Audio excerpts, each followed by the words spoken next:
Hello বন্ধুরা, দুদিনের ট্রিপে আমার মুর্শিদাবাদ ঘুরতে কত খরচ হলো। হাজারদুয়ারি এক্সপ্রেস ধরে মুর্শিদাবাদ পৌঁছলাম সকাল 10:30টায়। আগে থেকে হোটেল শাগনিক বুক করা ছিল। সেখান থেকে অটোতে চললাম আজিমুন্নেসা বেগমের সমাধি, সেখান থেকে মীর জাফরের সমাধি, তারপর গেলাম কাঠগোলার বাগান। এখানে টিকিট 30 টাকা। এই জায়গা ঘুরতে বেশ সময় লাগবে। সেখান থেকে জগৎ শেঠের বাড়ি গেলাম, সেখানেও টিকিট 30 টাকা।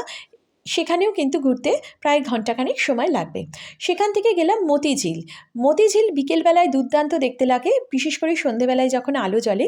এখানে অনেক দোকান আছে, টুকটাক জিনিসপত্র কেনাকাটার জন্য এই দোকানগুলো বেশ ভালো। মতিঝিলের টিকিট 30 টাকা। আচ্ছা, আমার টোটাল সারাদিনের অটো ভাড়া পড়লো 500 টাকা। পরের দিন ভাগীরথীর ওপারে গিয়ে দেখলাম কিরিটেশ্বরী দেবীর মন্দির আর খোশবাগ, যেখানে সিরাজউদ্দৌলার সমাধি রয়েছে। তারপর এবারে এসে জাহানকোষা কামান, কাটরা মসজিদ ও হাজারদুয়ারি। কাটরা মসজিদে কোনো টিকিট নেই, কিন্তু হাজারদুয়ারি দেখতে 25 টাকা টিকিট লাগলো।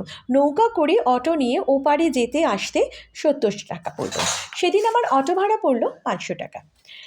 টোটাল একটা রাফ যদি হিসেব করি, ট্রেন ফেয়ার আর হোটেল ফেয়ার নিজের, তাহলে সেই দুটো বাদ দিয়ে ফুড হচ্ছে 120 টাকা করে। 4 বেলা আমি ফিশ থালি নিয়েছিলাম, তাই 480 টাকা। 4 বেলা ধরছি, মানে দুদিনের দুবেলা করে। আচ্ছা, অটো ফেয়ার হচ্ছে 1000 টাকা দুদিনের, আর টিকিট হচ্ছে 125 টাকা, টোটাল 1605 টাকা। আর এছাড়া টুকটাক তো খাবার খাওয়া আছেই। মুর্শিদাবাদে গিয়ে অবশ্যই খেজুর গুড় দেওয়া চা দুর্দান্ত লাগবে খেতে।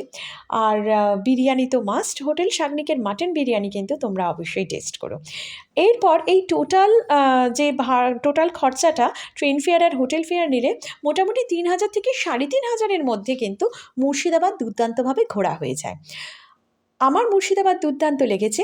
তোমরা কমেন্ট করে জানাও আর কোনো প্রশ্ন আছে কিনা। আর প্লিজ সাবস্ক্রাইব করো আমার চ্যানেলটাকে। টাটা।